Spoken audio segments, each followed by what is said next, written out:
Breaking Bulletin brings you the latest updates on global affairs, in-depth documentaries, and breaking news stories that shape the world around us. Stay informed by liking, sharing, and commenting below. Your engagement helps us continue bringing unbiased, fact-based journalism to keep you updated on the most pressing issues. A major political storm is unfolding in Brazil as the country's Supreme Court has taken a decisive step in holding a former leader accountable for an alleged coup attempt.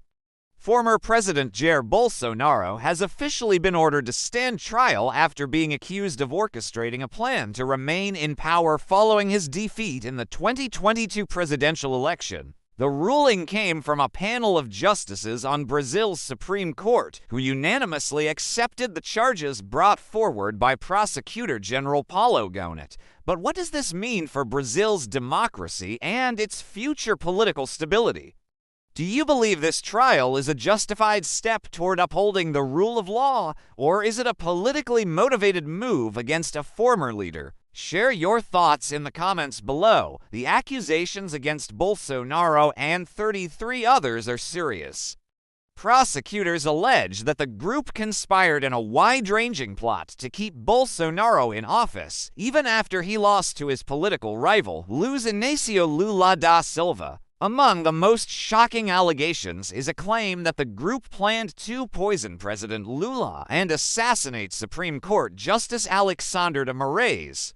If these charges are proven true, it would mark one of the most extreme cases of political conspiracy in modern Brazilian history. The Supreme Court justices did not hesitate in their ruling, stating that the evidence presented was substantial and warranted a full trial. 7 of Bolsonaro's closest allies will also stand trial, facing 5 serious charges, including attempting to stage a coup, participation in an armed criminal organization, and violent threats against state institutions. These charges carry severe penalties, with a coup conviction alone leading to up to 12 years in prison. If convicted on all counts, Bolsonaro and his alleged co-conspirators could face decades behind bars. Justice Flavio Dino, when casting his vote, made a powerful statement: coups kill. It does not matter if they happen today, tomorrow, or years later. The attempt to overthrow democracy has lasting consequences. Prosecutor General Paulo Gonet argues that Bolsonaro and his allies were prepared to take any action necessary to remain in power. He described a calculated, multi-step strategy that escalated after Bolsonaro's loss in the 2022 election. Gonet claimed that those involved went as far as monitoring the movements of their political opponents, waiting for the right moment to act. According to Gonet, their initial plan to overthrow the government failed when they were unable to secure military backing. However, even after Lula was sworn in, the conspirators allegedly continued their efforts to seize power by violent means. This ultimately led to the events of January 8, 2023, when Bolsonaro supporters stormed government buildings in Brasília.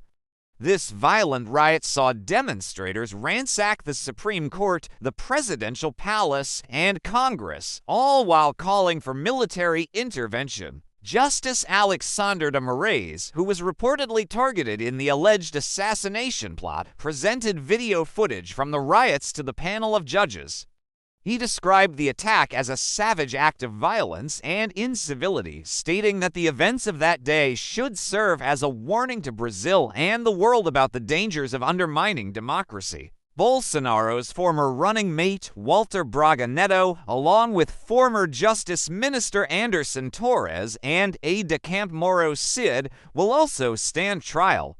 While the fate of the remaining accused individuals is still being determined, the ruling sends a strong message about Brazil's commitment to democratic stability and the rule of law. Throughout his presidency from 2019 to 2022, Bolsonaro often clashed with Brazil's judiciary and expressed admiration for the country's former military dictatorship, which ruled from 1964 to 1985. He repeatedly questioned the legitimacy of Brazil's electoral system, casting doubt on electronic voting machines and fueling fears that he would refuse to accept defeat. Now, with this trial set to proceed, many wonder whether this is an effort to hold a former leader accountable or if it sets a dangerous precedent for political prosecutions.